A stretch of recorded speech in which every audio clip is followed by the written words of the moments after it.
Well, this morning, the fight between the state and the city of Houston over the new policy that limits when police can work with immigration officials really is escalating. Yeah, that policy is now putting millions of dollars in public safety funding at risk. Our Jalissa Garza is live in the newsroom. Jalissa, last half hour, you mentioned a letter sent by the state to the city. What did it say?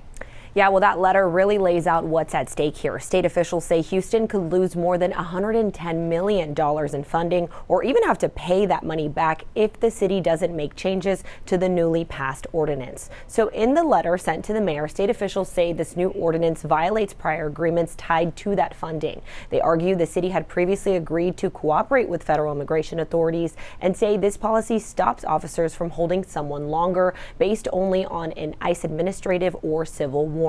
Now, supporters, including the council members who crafted the ordinance, say it keeps police focused on local crime and within constitutional limits. But the Houston Police Officers Union is pushing back, saying the change could put officers in a difficult position on the street.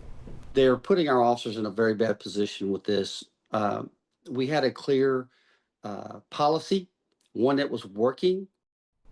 The state has now given the city until April 20th to respond or risk losing that funding and again, possibly having to repay it. Now, Mayor John Whitmire is calling this a crisis situation, warning it could impact public safety across the city. Now, coming up on our extended morning newscast on KHU 11+, I'll break down why Ken Paxton is now investigating whether this city ordinance violates state law. Live in the newsroom, Jalissa Garza, KHOU 11 News.